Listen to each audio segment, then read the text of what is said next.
എല്ലാവർക്കും നമസ്കാരം. Pala brilliant study സെന്ററിലേക്ക് കടന്നു വരുന്ന ഏതൊരു വിദ്യാർത്ഥിക്കും എല്ലാവിധ സൗകര്യങ്ങളോടും കൂടി തന്നെയാണ് നമ്മളിവിടെ സജ്ജീകരിച്ചിരിക്കുന്നത്. ഒരു എൻട്രൻസ് കോച്ചിങ് സെന്ററിന് നൽകാവുന്നതിന്റെ അപ്പുറത്ത് എന്ന് വേണമെങ്കിൽ പറയാം, നമ്മൾ എല്ലാവിധ ഫെസിലിറ്റീസും നമ്മുടെ വിദ്യാർത്ഥികൾക്ക് വേണ്ടി നൽകുന്നുണ്ട്. അതിലൊരു മെയിൻ ഒരു ഫെസിലിറ്റി തന്നെയാണ് നമ്മുടെ ഇ ലേണിംഗ് ആപ്പ് ഫെസിലിറ്റി. എല്ലാ വിദ്യാർത്ഥികൾക്കും അതിനെക്കുറിച്ച് അറിയാവുന്നതുമാണ്.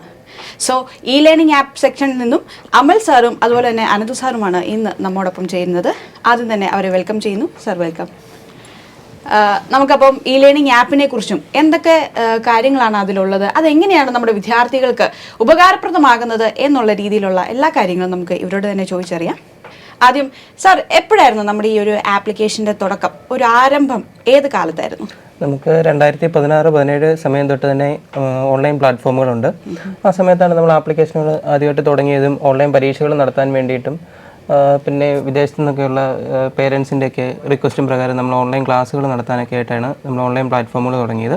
അതിനുശേഷം കോവിഡിൻ്റെ സമയത്ത് 2020-21 കാലത്താണ് നമ്മൾ ഇ ലേണിംഗ് ആപ്ലിക്കേഷൻ കുറച്ചും കൂടി എസ്റ്റാബ്ലിഷ്ഡ് ആയിട്ട് കുറച്ചുകൂടി ഫീച്ചേഴ്സ് ഉൾപ്പെടുത്തി നമ്മൾ ആരംഭിച്ചത്. അതുപോലെ തന്നെ ഈ ഒരു ഇ ലേണിംഗ് ആപ്ലിക്കേഷനിൽ എന്തൊക്കെ സൗകര്യങ്ങളാണ് സാർ നമ്മളൊരു വിദ്യാർത്ഥിക്ക് വേണ്ടി എന്തൊക്കെ കാര്യങ്ങളാണ് നൽകുന്നത്? സൗകര്യങ്ങൾ എന്ന് പറഞ്ഞു കഴിഞ്ഞാൽ ഏറ്റവും ഇഷ്ടപ്പെട്ട സാധനം ഇതിനകത്തുണ്ടെന്നുള്ളതാണ്. Lecture videos, lecture note, exams, അതുപോലെ തന്നെ കസ്റ്റം എക്സാംസ്, അതുപോലെ ഏറ്റവും പ്രധാനപ്പെട്ടെന്ന് പറഞ്ഞാൽ കുട്ടികൾക്ക് ഡൗട്ട് ചോദിക്കാനുള്ളൊരു ഫെസിലിറ്റി, അതുപോലെ നമ്മുടെ ഇൻഫർമേറ്റീവ് വീഡിയോസ്, ഇതെല്ലാം നമുക്കിതിൽ പ്രൊവൈഡ് ചെയ്യുന്നുള്ളതാണ് എൻ്റെ ഏറ്റവും വലിയൊരു ഗുണം. ഓക്കെ. അതുപോലെ തന്നെ സാർ, നമ്മളിപ്പോൾ ഈ ഒരു ആപ്ലിക്കേഷൻ നൽകുമ്പോൾ വിദ്യാർത്ഥികൾക്ക് അത് കസ്റ്റം ചെയ്ത് ആയിരിക്കുമല്ലോ നൽകുന്നത്. അപ്പോൾ അതിൻ്റെ കസ്റ്റമൈസേഷൻ ഒക്കെ എങ്ങനെയാണ്? നമ്മൾ എല്ലാ ഡിവൈസും കസ്റ്റമൈസ് ചെയ്താണ് കൊടുക്കുന്നത്. ഇപ്പം രണ്ട് രീതിയിൽ നമുക്ക് ഡിവൈസുകളുണ്ട്. ഒന്ന് ലാപ്ടോപ്പ് ഉണ്ട്, അതുപോലെ ടാബ് ഉണ്ട്.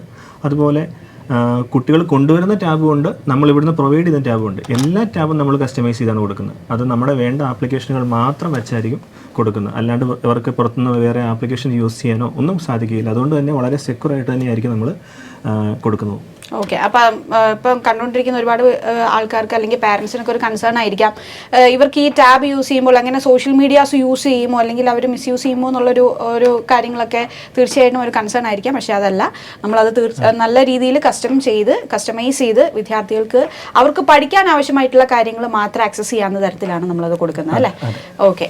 അപ്പം അതുപോലെ തന്നെ സാർ, നമ്മുടെ ഈ ലേണിംഗ് ആപ്പിൽ ഒരുപാട് ഫെസിലിറ്റീസ് ഉണ്ട്, അല്ലെ? ഇഷ്ടം പോലെ ഫെസിലിറ്റീസ് ഉണ്ടെന്ന് നമ്മൾ പറയുകയുണ്ടായി. അപ്പം അതിനകത്ത് ഏറ്റവും മെയിനായിട്ട് നമ്മളിപ്പോൾ കാണുന്ന കുട്ടികൾക്ക് സംശയങ്ങളൊക്കെ വന്നാൽ, ഇപ്പം ഓൺലൈനായിട്ട് ചെയ്യുന്നവർക്ക് അവർക്കൊരു ക്ലാസ് കണ്ടുകൊണ്ടിരിക്കുമ്പോൾ അല്ലെങ്കിൽ ഒരു സബ്ജക്റ്റിനെ ബേസ് ചെയ്ത് ഒരു ഡൗട്ട് വരികയാണെങ്കിൽ എങ്ങനെയാണ് അത് അവർ ക്ലിയർ ചെയ്ത് മുന്നോട്ട് പോകുന്നത്? നമുക്ക് ഈ ലേണിംഗ് ആപ്പിനകത്ത് ഡൗട്ട് ക്ലിയറൻസ് എന്ന് പറഞ്ഞൊരു ഫെസിലിറ്റി ഉണ്ട്. ഡൗട്ട് ക്ലിയറൻസ് നമുക്ക് കുട്ടികളിപ്പോൾ ഒരു പഠിച്ചുകൊണ്ടിരിക്കുന്ന സമയത്ത്, ഇപ്പോൾ രാത്രി ആയിരിക്കാം, അല്ലെങ്കിൽ അവർ പഠിക്കുന്ന സമയം രാവിലെ നേരം വെളുത്ത് വരുന്ന സമയത്ത്, വെളുപ്പിനെ ആയിരിക്കാം, അല്ലെങ്കിൽ രാത്രി സമയങ്ങളിലായിരിക്കാം. ആ സമയത്താണെന്നുണ്ടെങ്കിൽ അവർക്കൊരു സംശയം വന്നു. ആ സംശയം വന്നാൽ നമുക്ക് നമ്മുടെ ആപ്ലിക്കേഷനിൽ തന്നെ സംശയം സൊല്യൂഷൻ കണ്ടുപിടിക്കാനുള്ളൊരു ഫെസിലിറ്റി ഉണ്ട്.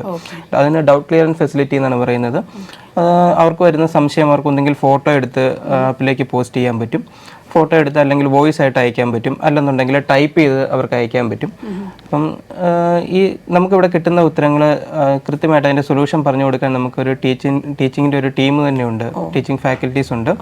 അപ്പം ആ ഫാക്കൽറ്റീസ് ഫുൾ ടൈം നമുക്ക് അവിടെ ഇരിക്കുന്ന ആൾക്കാരുമുണ്ട്. അത് ഫുൾ ടൈം ഫിസിക്സിൻ്റെ ആണെന്നുണ്ടെങ്കിൽ 2-3 സ്റ്റാഫ് ഫുൾ ടൈം ഉണ്ട്, കെമിസ്ട്രിക്കുണ്ട് 2-3 പേര്, അതുപോലെ തന്നെ ബയോളജി, മാത്സ്, എല്ലാ സബ്ജക്റ്റിനും 2-3 സ്റ്റാഫ് സ്ഥിരമായിട്ട് അവിടെ ഇരിക്കുന്നവരുണ്ട്. അതുകൂടാതെ തന്നെ ഈ പഠിപ്പിക്കുന്ന സാറന്മാർ തന്നെ ഓരോ ഓൾട്ടറായിട്ട് അവർക്ക് സമയം കിട്ടുന്നതനുസരിച്ച് വന്ന് ഡൗട്ട് ക്ലിയറൻസ് ഫെസിലിറ്റീസിൽ വന്നിരിക്കാറുണ്ട്. ഡൗട്ട് ക്ലിയറൻസിന് പറഞ്ഞു കൊടുക്കാറുണ്ട്, കുട്ടികളിടുന്ന ഡൗട്ട് അവർക്ക് പറഞ്ഞു കൊടുക്കാറുമുണ്ട്. മാക്സിമം ഇന്നിടുന്ന ഡൗട്ട് ഒരു 2-3 മണിക്കൂറിനുള്ളിൽ തന്നെ സൊല്യൂഷൻ കൊടുക്കാറുണ്ട്. അതെ അല്ലേ?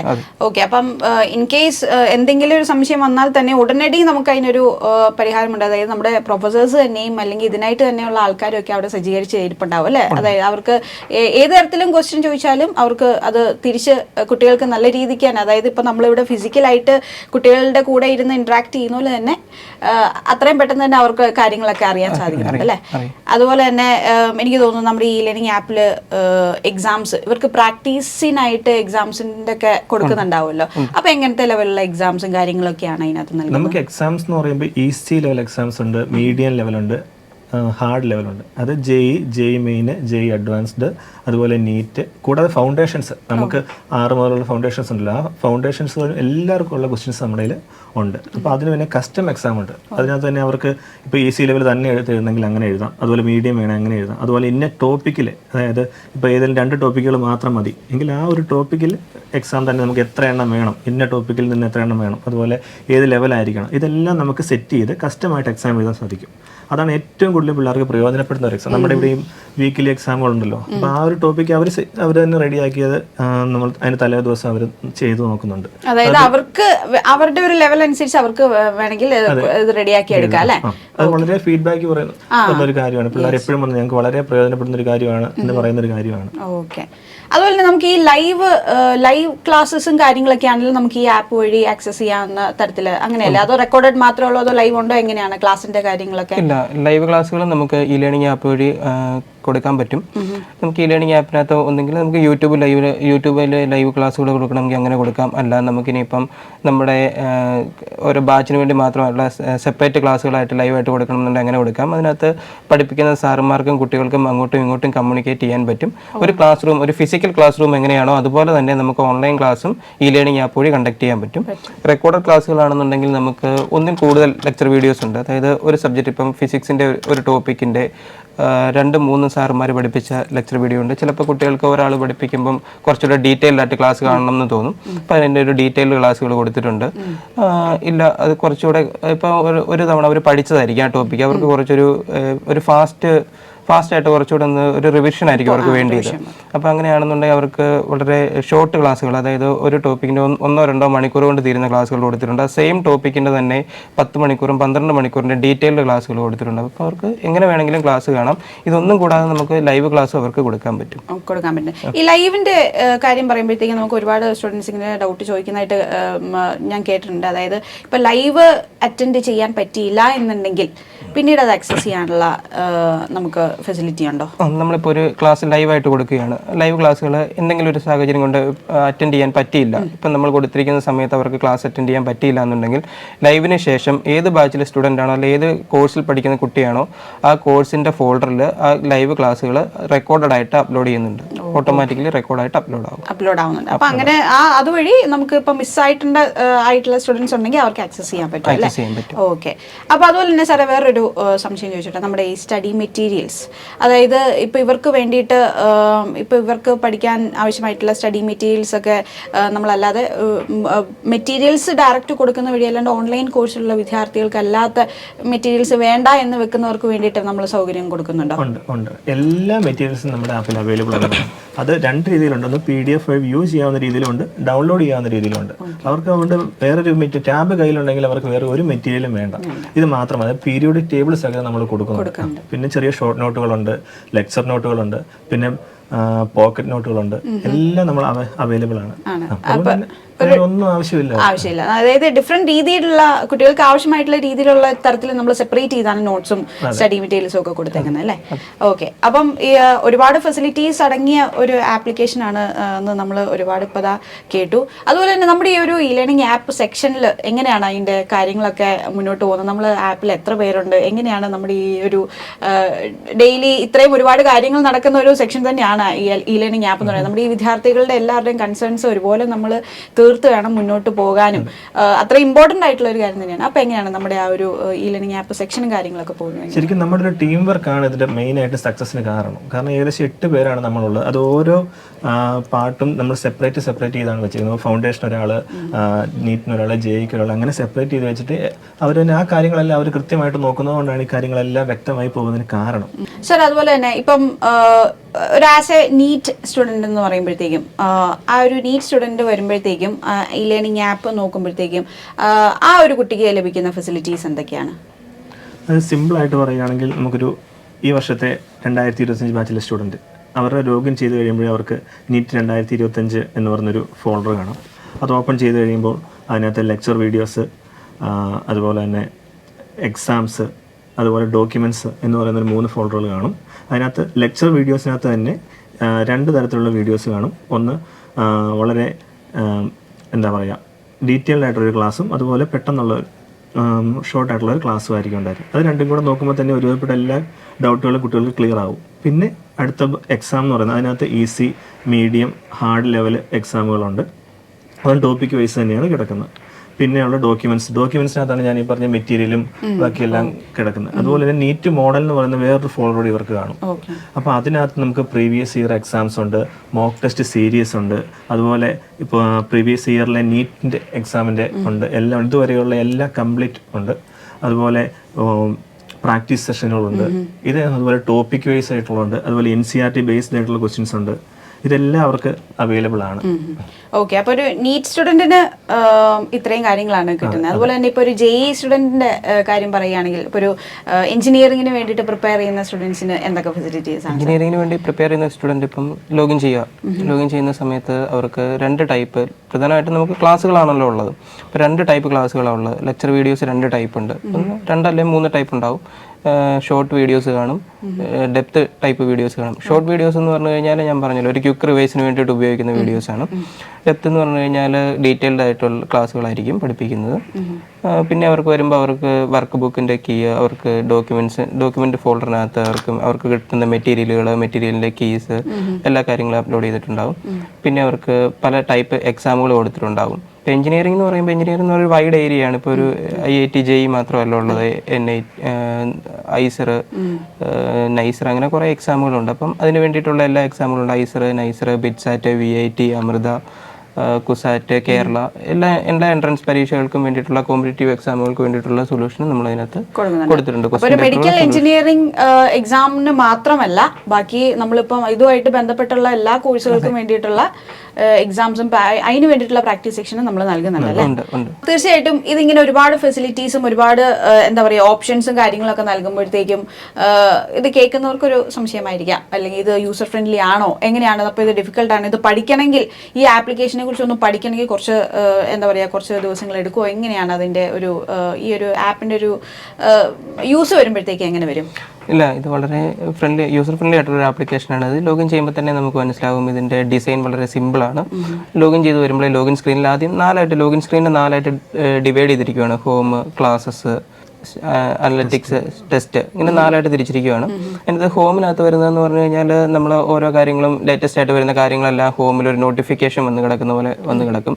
ഇപ്പം ഞാനൊരു ക്ലാസ് കണ്ട് പകുതിയാക്കി നിർത്തിയിട്ട് ലോഗൗട്ട് ചെയ്ത് പോയി. അതിനുശേഷം ഒരു 2 മണിക്കൂർ കഴിഞ്ഞതിന് ശേഷമാണ് ഞാൻ വന്ന് ലോഗിൻ ചെയ്യുന്നതെങ്കിൽ ഞാൻ കണ്ടു നിർത്തിയതിൻ്റെ ബാക്കിയായിട്ട് ഹോം സ്ക്രീനിൽ തന്നെ നമുക്ക് കാണാൻ പറ്റും.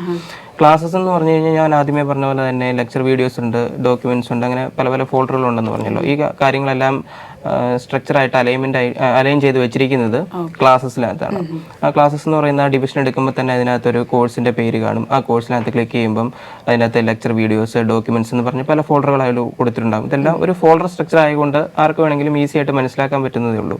പിന്നെ ടെസ്റ്റ് എന്ന് പറയുന്ന ഡിവിഷനിലേക്ക് വരുമ്പം നമ്മളിപ്പോൾ പറഞ്ഞല്ലോ പല ടൈപ്പ് മൾട്ടി ലെവൽ എക്സാമുകളുണ്ട്, പ്രീവിയസ് എക്സാമിൻ്റെ വീഡിയോ സൊല്യൂഷൻ എല്ലാം നമ്മൾ ഉൾപ്പെടുത്തിയിട്ടുണ്ടെന്ന് പറഞ്ഞല്ലോ. ഈ കാര്യങ്ങളെല്ലാം വന്നത് ടെസ്റ്റ് എന്ന് പറയുന്ന ഒരു ഡിവിഷനകത്താണ്. ഈ അനലറ്റിക്സ് എന്ന് പറയുന്ന ഡിവിഷൻ നമ്മൾ പരീക്ഷ എഴുതിയാൽ മാത്രം പോരല്ല, നമ്മളുടെ പെർഫോമൻസ് എങ്ങനെയുണ്ടെന്ന് നമുക്ക് തന്നെ ഒന്ന് അനലൈസ് ചെയ്യണ്ടേ. അതിന് വേണ്ടിയിട്ടാണ് അനലറ്റിക്സ് ഡിവിഷൻ കൊടുത്തിരിക്കുന്നത്. അപ്പോൾ ഓരോ പരീക്ഷ എഴുതി കഴിയുമ്പോഴും ആ പരീക്ഷയുടെ റിസൾട്ടും ഞാൻ എത്രത്തോളം പഠിച്ചിട്ടുണ്ട്, എൻ്റെ ആ പരീക്ഷ ഞാൻ എഴുതിയ എത്രത്തോളം ആക്യുറേസി ഉണ്ട്, എത്രത്തോളം ആക്യുറേറ്റ് ആയിട്ടാണ് എഴുതിയിരിക്കുന്നത്, അങ്ങനെയുള്ള കാര്യങ്ങളെല്ലാം അനലറ്റിക് ഡിവിഷനകത്ത് കാണാൻ പറ്റും. ഓക്കെ, അതായത് ഇപ്പോൾ ഒരു എക്സാം എഴുതി കഴിഞ്ഞാൽ അതിന്റെ കാര്യങ്ങൾ, അത് എത്ര എണ്ണം തെറ്റി, അങ്ങനെയുള്ള കാര്യങ്ങളൊക്കെ എല്ലാ കാര്യങ്ങളും അറിയാൻ പറ്റും അല്ലേ? എത്ര എണ്ണം തെറ്റിപ്പോയി, എത്ര എണ്ണം ശരിയായി, അതിന്റെ കറക്റ്റ് സൊല്യൂഷൻ എന്താണ്, എന്തുകൊണ്ടാണ് തെറ്റിപ്പോയത്, എത്ര സമയം എടുത്തു, ഒരു ക്വസ്റ്റിന് വേണ്ടി നമ്മൾ എത്ര സമയം സ്പെൻഡ് ചെയ്തു, ഓരോ ക്വസ്റ്റിനും നമ്മൾ എത്ര സമയം എടുത്താണ് സൊല്യൂഷൻ ചെയ്യുന്നത്. കാരണം കോമ്പറ്റേറ്റീവ് എക്സാമുകളാകുമ്പോൾ നമുക്കറിയില്ല സമയത്തിന് വളരെ ഇമ്പോർട്ടൻസ് ഉണ്ട്. അപ്പം ഓരോ ക്വസ്റ്റിനും എത്ര സമയം എടുത്താണ് നമ്മൾ സൊല്യൂഷൻ എഴുതിയേക്കുന്നത് എന്നെല്ലാം അനലറ്റിക്സിൽ കാണാൻ പറ്റും. ഓക്കെ, അപ്പോൾ ഒരു ഡീറ്റെയിൽ ആയിട്ടുള്ളൊരു അനാലിസിസ് നമുക്ക് നടത്താൻ പറ്റും കുട്ടികൾക്ക്. ഇപ്പോൾ ഇപ്പം സാറ് പറഞ്ഞതുപോലെ ഓരോ ക്വസ്റ്റിനും എത്ര നേരം എടുത്തു എന്ന് പറയുമ്പോൾ തന്നെ നമുക്ക് അതിനെക്കുറിച്ച് പിന്നീട് ഒരു സെൽഫ് സ്റ്റഡി നടത്താൻ പറ്റും കുട്ടികൾക്ക് അല്ലേ? ഇത്രയും ടൈം എടുക്കരുത് എന്നുണ്ടെങ്കിൽ അതിനനുസരിച്ച് ഇവർക്ക് പ്രാക്ടീസ് ചെയ്യാനും പറ്റും. അപ്പൊ നമ്മൾ ഒരുപാട് ക്വസ്റ്റ്യൻസ് ഉണ്ടെന്ന് സാർ നമ്മൾ പറയണ്ടേ നമ്മുടെ ഈ ഒരു ആപ്ലിക്കേഷനിൽ. അപ്പൊ ഏകദേശം ഒരു എത്ര ചോദ്യങ്ങൾ ഉണ്ടായിരിക്കും നമ്മുടെ ഈ ഒരു ആപ്ലിക്കേഷൻ? ഏകദേശം നമുക്കൊരു 5 ലക്ഷത്തോളം ചോദ്യങ്ങളുണ്ട്. 5 ലക്ഷത്തിൽ കൂടുതലുണ്ടെങ്കിലേ ഉള്ളൂ. കാരണം നമ്മളെ എല്ലാ പരീക്ഷകളുടെ എല്ലാ കോമ്പറ്റേറ്റീവ് എക്സാമുകളുടെ ഇപ്പം നീറ്റിനാണെന്നുണ്ടെങ്കിലും JEE-ക്കാണെന്നുണ്ടെങ്കിലും ബാക്കി എല്ലാ എൻട്രൻസ് ബേസ്ഡ് കോമ്പറ്റേറ്റീവ് എക്സാമുകളുടെയും പ്രീവിയസ് ഇയർ ക്വസ്റ്റിനും അതിൻ്റെ വീഡിയോ സൊല്യൂഷനും ഉൾപ്പെടെ നമ്മൾ ചെയ്തിട്ടുണ്ട്. പിന്നെ ഇവർക്ക് ഓരോ type questions easy, medium, hard അങ്ങനെ പറഞ്ഞല്ലോ. അപ്പം അങ്ങനെയുള്ള എല്ലാ ക്വസ്റ്റിനും ഉൾപ്പെടുത്തി ഏകദേശം ഒരു 5 ലക്ഷത്തിന് മുകളിൽ ക്വസ്റ്റ്യൻസ് ഉണ്ട്. സാർ, അതുപോലെ തന്നെ മെഡിക്കലിനും എഞ്ചിനീയറിംഗിനും പിന്നെ അതുമായി ബന്ധപ്പെട്ട കോഴ്സുകൾക്കൊക്കെ വേണ്ടിയിട്ടുള്ള കാര്യങ്ങൾ നമ്മൾ പറയുകയുണ്ടായി. അപ്പം ഫൗണ്ടേഷൻ കോഴ്സിലേക്ക് വരുമ്പോഴത്തേക്കും നമുക്കറിയാം കുട്ടികൾ ചെറിയ പിള്ളേരാണ്. അപ്പം അവർക്ക് എങ്ങനെയാണ് ക്ലാസ്സുകളൊക്കെ എടുക്കുമ്പോഴത്തേക്കും അവരെ ഒന്ന് അട്രാക്റ്റഡ് ആയിട്ട് എങ്ങനെയാണ് നമ്മൾ ഈ ആപ്ലിക്കേഷനിലേക്ക് സ്വാഭാവികമായിട്ടും ചെറിയ കുട്ടികൾ തന്നെയാകുമ്പോൾ അവർ അധികം നേരം ഇരുന്നെന്ന് വരില്ല. അപ്പോൾ ക്ലാസ്സുകളൊക്കെ ആണെങ്കിലും പ്ലെയിൻ ക്ലാസ് ഒക്കെ ആണെങ്കിൽ അവർ അത്ര അറ്റൻറ്റീവ് ആയിരിക്കുമെന്ന് എനിക്ക് തോന്നുന്നില്ല. അപ്പോൾ എങ്ങനെയാണ് അവരെ ഒന്ന് പിടിച്ചിരുത്താൻ വേണ്ടിയിട്ടുള്ള എന്തൊക്കെ കാര്യങ്ങളാണ് നമുക്കുള്ളത്? ഇപ്പോൾ ഫൗണ്ടേഷൻ കുട്ടികളാണെങ്കിൽ ഇപ്പം 6ാം ക്ലാസ്സിലെ കുഞ്ഞു കുട്ടികളാണ്. അപ്പോൾ അവർക്ക് 1 മണിക്കൂർ 1.5 മണിക്കൂർ ക്ലാസ് കാണുക എന്ന് പറയുന്നത് ബുദ്ധിമുട്ടാണ്. അപ്പം ഒരു 20 മിനിറ്റ് ക്ലാസ് കഴിയുമ്പോൾ തന്നെ അവർ മടുക്കും. അവരെ അങ്ങോട്ടും ഇങ്ങോട്ടും ഒക്കെ എഴുന്നേറ്റ് ഓടും, കളിക്കാനൊക്കെ പോകും. അപ്പം അങ്ങനെയുള്ള കാര്യങ്ങൾക്ക് ഇവർക്ക് ഒരു കാർട്ടൂൺ കാണുന്ന പോലെയാണ് നമ്മൾ ക്ലാസ്സുകൾ കൊടുക്കുന്നത്. അതിന് ആനിമേഷൻ, ഓഗ്മെന്റഡ് റിയാലിറ്റിയുടെ സഹായത്തോടുകൂടി നമ്മൾ ക്ലാസ്സുകളല്ല ഒരു കാർട്ടൂൺ പോലെയായിട്ടാണ് നമ്മൾ കൊടുക്കുന്നത്. അപ്പം അതാകുമ്പോൾ അവരൊരു കാർട്ടൂൺ കാണുന്ന ഒരു സന്തോഷത്തിലൊരു ഒരു ക്ലാസിന്റെ ഒരു പക്കാ സീരിയസ്നെസ് അല്ലാണ്ട് എന്നാൽ നമ്മൾ കൺസെപ്റ്റ് അവരുടെ രീതിക്ക് നമ്മൾ അവർക്ക് വേണ്ടിയിട്ട് എത്തിച്ചു കൊടുക്കും. കൺസെപ്റ്റ് ക്ലിയർ ആവുകയും ചെയ്യും. അതുപോലെ ആനിമേഷന്റെ റിയാലിറ്റി ഈ 2 ഫെസിലിറ്റീസും വഴി നമുക്ക് അവരിലേക്ക് കൂടുതൽ എത്തിക്കാൻ സാധിക്കുന്നുണ്ട് അല്ലെ. അപ്പോൾ തീർച്ചയായിട്ടും ചെറിയ കുട്ടികളെ സംബന്ധിച്ചിടത്തോളം നല്ലൊരു കാര്യം തന്നെയാണ്. കാര്യം അവരെ ഒന്നും ഒരു ഇത്ര നേരം ക്ലാസ്സിന് മുന്നിൽ ഇരുത്താന്ന് പറഞ്ഞത് ഡിഫിക്കൽട്ട് ആയിട്ടുള്ള ഒരു കാര്യം തന്നെയാണ്. അപ്പം അവർക്ക് ഈ ഓഗ്മെന്റഡ് റിയാലിറ്റി അതുപോലെ തന്നെ ആനിമേഷൻ വഴി എന്നൊക്കെ പറയുമ്പോഴത്തേക്ക് അവർക്ക് അതിന്റെ ആ ഒരു സിംപ്ലിസിറ്റിയിലിരുന്ന് എന്നാൽ കൺസെപ്റ്റ് നന്നായിട്ട് മനസ്സിലാക്കി മുന്നോട്ട് പോകാൻ പറ്റും അല്ലെ. അതെ അതെ അതെ. ഈ ഒരു വിഷ്വൽസ് ആയതുകൊണ്ട് തന്നെ നല്ല ഇവർക്ക് അട്രാക്റ്റഡ് ആയിട്ടുള്ള വിഷ്വൽസ് ആയതുകൊണ്ട് തന്നെ അവരുടെ മനസ്സിൽ അത് ഇരിക്കുകയും ചെയ്യും. സർ, അതുപോലെ തന്നെ നമുക്ക് വേറെ എന്തൊക്കെ ആഡ് ഓൺ ഫീച്ചേഴ്സ് ആണ് നമുക്കുള്ളത് ഈ ഒരു ആപ്ലിക്കേഷനിൽ? നമുക്കിപ്പോൾ ഉള്ളത് വേറെ ആഡ് ഓൺ ഫീച്ചർ ആയിട്ടുള്ള ഓഡിയോ ബുക്ക് ഉണ്ട്. ഓഡിയോ ബുക്ക് എന്ന് പറഞ്ഞാൽ ഇപ്പോൾ കുട്ടികൾ NCERT പുസ്തകം വായിച്ച് തന്നെ ഇരിക്കുകയാണ്. ഇപ്പോൾ കുറേ നേരം വായിച്ച് കഴിയുമ്പോൾ ഒരു മടുക്കുമല്ലോ. ഇപ്പം NCERT പുസ്തകം വായിക്കാതെ അതൊരു റെക്കോർഡഡ് ഓഡിയോ ആയിട്ട് നമ്മൾ ഇട്ടുണ്ട്. ഓരോ ചാപ്റ്ററും ഒരു പാട്ട് കേൾക്കുന്ന പോലെ അവർക്ക് കേൾക്കാൻ പറ്റും. അതായത് അതിന്റെ ഇപ്പൊ നമ്മൾ ടെക്സ്റ്റ് ബുക്ക് വായിക്കേണ്ടത് NCERT എന്ന് പറയുന്നത് NCERT ബുക്സ് ഇവര് നന്നായിട്ട് അറിഞ്ഞിരിക്കണം എന്നുള്ളത് ഏറ്റവും ഇമ്പോർട്ടന്റ് ആയിട്ടുള്ള ഒരു കാര്യമാണ് ഇവർക്ക് വേണ്ടിയിട്ട്. അപ്പം ഓരോ ഈ ലൈൻ ബൈ ലൈൻ ആയിട്ട് ഇവർക്ക് അത് നമ്മളത് ഓഡിയോ രൂപത്തിൽ കൊടുക്കുന്നുണ്ടായിരിക്കും അല്ലെ. ഓക്കെ. ഇത് കൂടാണ്ട് പിന്നെ അടുത്തൊരു ഉള്ളത് ഡിസ്കഷൻ ഫോറം ആണ്. ഡിസ്കഷൻ ഫോറം എന്ന് പറഞ്ഞാൽ ഇപ്പം ഞാൻ ആദ്യം പറഞ്ഞു ഡൗട്ട് ക്ലിയറൻസ് എന്ന് പറഞ്ഞൊരു ഫീച്ചർ ഉണ്ടെന്ന് പറഞ്ഞു. പിള്ളേർക്ക് ഡൗട്ട് ചോദിക്കാൻ ചില കുട്ടികളുണ്ട്. ഡൗട്ട് ടീച്ചേഴ്സിനോട് ചോദിക്കാൻ ഭയങ്കര ബുദ്ധിമുട്ടാണ്. ഇപ്പോൾ ക്ലാസ് റൂമിലാണല്ലോ, ഫിസിക്കൽ ക്ലാസ് റൂമിലാണല്ലോ, അവർ ടീച്ചേഴ്സിനോട് ചോദിക്കില്ല, അടുത്തിരിക്കുന്ന കൂട്ടുകാരോടായിരിക്കും അവർ സംശയം ചോദിക്കുന്നത്. അപ്പോൾ അങ്ങനെയുള്ള കുട്ടികൾക്ക് ഡിസ്കഷൻ ഫോറം ഉണ്ട്. അതായത് എനിക്ക് ടീച്ചേഴ്സിനോട് ചോദിക്കാൻ മടിയാണെന്നുണ്ടെങ്കിൽ എനിക്കൊരു സംശയമുണ്ട്, ആ സംശയം ഡിസ്കഷൻ ഫോറത്തിൽ പോസ്റ്റ് ചെയ്താൽ മതി. ഇത് അറിയുന്ന ബാക്കി കുട്ടികൾ, ഇതിന്റെ സൊല്യൂഷൻ അറിയുന്ന കുട്ടികൾ ഇതിന്റെ സൊല്യൂഷൻ അവർക്ക് പറഞ്ഞു കൊടുത്തോളൂ. ഓക്കെ. അതായത് ഇപ്പൊ നമ്മൾ ക്ലാസ്സുകളിൽ അങ്ങോട്ടും ഇങ്ങോട്ടും നമ്മൾ സംശയങ്ങൾ പിയർ ഗ്രൂപ്പ് ആയിട്ട് അങ്ങോട്ടും ഇങ്ങോട്ടും ഡിസ്കസ് ചെയ്ത് ചോദിക്കുന്ന ഒരു ഫെസിലിറ്റി പോലെ എന്നല്ലേ. പക്ഷേ ക്ലാസ് റൂമിലുള്ളതിനേക്കാൾ കൂടുതലായിട്ടുള്ള ഒരു ഫീച്ചർ എന്ന് പറയുന്നത്, ഇപ്പം ക്ലാസ് റൂമിൽ ഞാനിപ്പം ഒരാളോട് സംശയം ചോദിക്കുന്ന ആളെ എനിക്ക് പറഞ്ഞു തരുന്നു, അത് ഞങ്ങൾ തമ്മിലുള്ള സംഭാഷണം എന്താണെന്ന് ബാക്കി ഒരാൾക്ക് മനസ്സിലാവില്ല. പക്ഷെ ഇതിനൊരു മോഡറേറ്റർ ഉണ്ട്. ഡിസ്കഷൻ ഫോറത്തിന് ഒരു മോഡറേറ്റർ ഉണ്ടാവും. അങ്ങോട്ടും ഇങ്ങോട്ടും സംസാരിക്കുന്ന കാര്യങ്ങൾ മോഡറേറ്റർ വെരിഫൈ ചെയ്യുന്നുണ്ടാവും. അതെ, അക്കാഡമിക്സുമായിട്ട് ബന്ധപ്പെട്ട കാര്യങ്ങളല്ലാതെ മറ്റൊരു കാര്യങ്ങളും ഇവർക്ക് സംസാരിക്കാനോ ചോദിക്കാനോ പറ്റില്ല. അപ്പൊ ഇത് ഇവർക്ക് ഏറ്റവും കൂടുതൽ നല്ല രീതിക്ക് ഇവർക്ക് യൂസ് ചെയ്യാൻ പറ്റുന്ന ഒരു ഫീച്ചർ തന്നെയാണ് അല്ലേ. ഓക്കെ. ഇത് കഴിഞ്ഞിട്ട് നമുക്ക് വേറെ എന്തൊക്കെയാണ് സാർ ആഡ് ഓൺ ഫീച്ചേഴ്സ്? ഇനി അടുത്തായിട്ട് നമുക്ക് വരുന്നത് ഓഫ്ലൈൻ എക്സാം ആണ്. ഓഫ്ലൈൻ എക്സാം എന്ന് പറഞ്ഞാൽ ഇപ്പം ലേറ്റസ്റ്റ് ആയിട്ട് നമ്മൾ ഇൻട്രൊഡ്യൂസ് ചെയ്തൊരു ഫീച്ചറാണ്. ഇപ്പം നമ്മൾ സ്റ്റുഡൻസിന് എന്ത് ആവശ്യം ഉണ്ടെങ്കിലും നമ്മളത് മാക്സിമം എത്രയും പെട്ടെന്ന് തന്നെ അവരിലേക്ക് എത്തിക്കാൻ നോക്കാറുള്ള ഒരു ഫീച്ചറായിട്ട് തന്നെ. അപ്പം അതുമായിട്ട് ബന്ധപ്പെട്ട് വന്നൊരു ഫീച്ചറാണ് ഓഫ്ലൈൻ എക്സാം. അപ്പം ചില കുട്ടികൾക്ക് ഇപ്പം ഈ മഴയുടെ സമയമാകുമ്പോൾ കറണ്ട് പോകും, ഇന്റർനെറ്റിന് പ്രശ്നങ്ങൾ വരും. അങ്ങനെ വരുമ്പം അവർക്ക് ഓൺലൈൻ പരീക്ഷകൾ എഴുതാൻ പറ്റില്ല.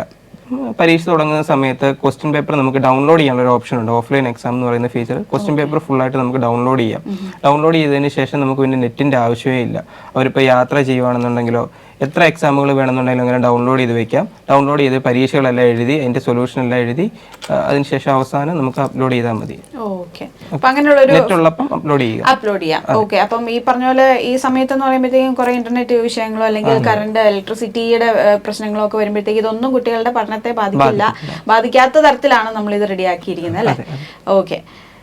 അപ്പോൾ ഏറ്റവും നമുക്കൊരു സ്റ്റുഡൻറ് ഫ്രണ്ട്ലി ആയിട്ട്, അല്ലെങ്കിൽ എഞ്ചിനീയറിംഗ് മെഡിക്കൽ മേഖലയിൽ ഇത് മാത്രമല്ല മറ്റ് മേഖലകളിലൊക്കെ പഠിക്കുന്ന ഇതുമായി ബന്ധപ്പെട്ട മേഖലകളിലൊക്കെ പഠിക്കുന്ന വിദ്യാർത്ഥികൾക്ക് വേണ്ട എല്ലാ കാര്യങ്ങളും A to Z കാര്യങ്ങൾ, സാർ ആദ്യം ഇൻട്രൊഡക്ഷനിൽ പറഞ്ഞാൽ A to Z കാര്യങ്ങളാണ് നമ്മുടെ ഈ ഒരു ആപ്ലിക്കേഷനിൽ നമ്മൾ അവൈലബിൾ ആക്കി കൊടുത്തിരിക്കുന്നത്. സോ മാക്സിമം കുട്ടികൾ ഇതെല്ലാം നല്ല രീതിക്ക് തന്നെ യൂസ് ചെയ്ത് തന്നെയാണ്. ഒരുപാട് ഇവിടുന്ന് പഠനം കഴിഞ്ഞ് പുറത്തു പോകുന്ന വിദ്യാർത്ഥികൾ എല്ലാവരും തന്നെയും അവർ അഭിപ്രായപ്പെടുന്ന ഒരുപാട് ഇവിടുത്തെ ഇഷ്ടപ്പെട്ട ഫെസിലിറ്റീസിൽ ഏറ്റവും കൂടുതൽ ഇഷ്ടപ്പെടുന്ന ഒരു ഫെസിലിറ്റി ആയിട്ട് തന്നെയാണ് നമ്മുടെ ഇ ലേണിംഗ് ആപ്പിനെ കുറിച്ച് വിദ്യാർത്ഥികൾ തീർച്ചയായിട്ടും പറയുന്നത്. കാര്യം ഇത്രയും ഫെസിലിറ്റീസും കാര്യങ്ങളും നൽകുന്നുള്ളത് കൊണ്ട് തന്നെയാണ് നമ്മുടെ ഈ ഇ ലേണിംഗ് ആപ്പിന് 4.9 റേറ്റിംഗ് ഉള്ളത് തന്നെ, അല്ലേ സാർ? സോ ഇനിയും മുന്നോട്ട് കുട്ടികൾ ഇതെല്ലാം ഉപകാരപ്രദമായി നല്ലതായിട്ട് യൂസ് ചെയ്ത് അവരുടെ പഠനത്തെ ഏറ്റവും നല്ല രീതിക്ക് തന്നെ അവർക്ക് മുന്നോട്ട് കൊണ്ടുപോകാൻ കഴിയട്ടെ എന്ന് ഞങ്ങൾ എല്ലാവരും ആശംസിക്കുകയാണ്. സോ ഇത്രയും നേരം നമുക്ക് വേണ്ടിയിട്ട് ഇ ലേണിംഗ് ആപ്പിനെ കുറിച്ച് പറഞ്ഞു തന്ന അമൽ സാറിനും അനന്ത് സാറിനും thank you so much.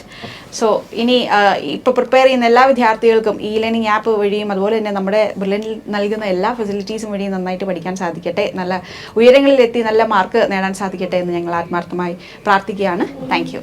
Entrance സംബന്ധമായ വാർത്തകളും അപ്ഡേഷനുകളും ഏറ്റവും വേഗം ആധികാരികമായി അറിയാൻ ബ്രില്യൻ സ്റ്റഡി സെന്റർ പാല യൂട്യൂബ് ചാനൽ സബ്സ്ക്രൈബ് ചെയ്യുക, ബെൽ ഐക്കൺ അമർത്തുക. ഈ വീഡിയോ മറ്റ് സുഹൃത്തുക്കളിലേക്കും ഷെയർ ചെയ്ത് നൽകുക.